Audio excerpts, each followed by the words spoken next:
You are watching EAC News. Thanks for joining us. Now for a look at news making international headlines this Tuesday, 14th of December. One of the two Danish crew members missing from a capsized barge has been found dead in the hull after an overnight collision on Monday with a British cargo vessel in a busy Baltic Sea route off Sweden. The 55-meter Karin Hoy barge and 90-meter Scott carrier were sailing in the same direction off the island of Bornholm when they crashed in fog and darkness at 3:30 a.m. on Monday.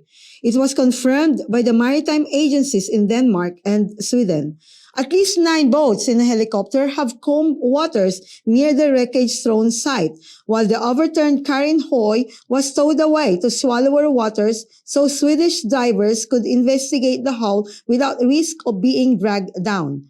It is impossible to survive for long without protective gear in the sea temperatures of around 4 Celsius, but there had been hope the pair might be alive inside an air pocket without the hull.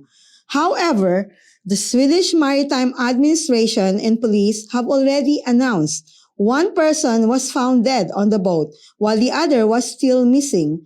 Though there was fog at the time of the accident, the Danish Meteorological Institute has claimed it was not dense and conditions were not unusual for the time of the year. The accident happened in Swedish territorial waters, and the two ships were sailing in the same direction when they came into contact. The SMA said the Danish vessel was empty of cargo, and it was unclear if any the British ship was carrying. The Swedish Prosecution Authority has said in a statement, a preliminary investigation was underway into several suspected crimes, like gross negligence in maritime traffic, causing death through negligence, and maritime intoxication. It has reported 2 suspects, 1 British and 1 Crucian, had been taken into custody, and it could provide no further details due to the preliminary nature of the probe. At least 1 person was killed and 14 were injured in a shooting at a candlelight vigil near Houston, Texas on Sunday.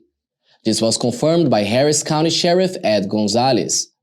The shooting happened in the 1,500 block of North Market Loop in Baytown, where a vigil for another shooting victim was being held. A large crowd had gathered for a celebration of life when a vehicle, a dark-colored sedan, has arrived. Right as the people in the vigil were releasing the balloons up into the air was when the vehicle came, almost at the exact time when the people inside the vehicle have opened fire into a crowd. Among the 14 injured, 3 were in a critical condition. The person who was killed was in 20s, while 3 of Woodland were taken to hospital by helicopter. One of the injured was a young child. The sheriff has said it was too early to know whether the shooting may be gang-related.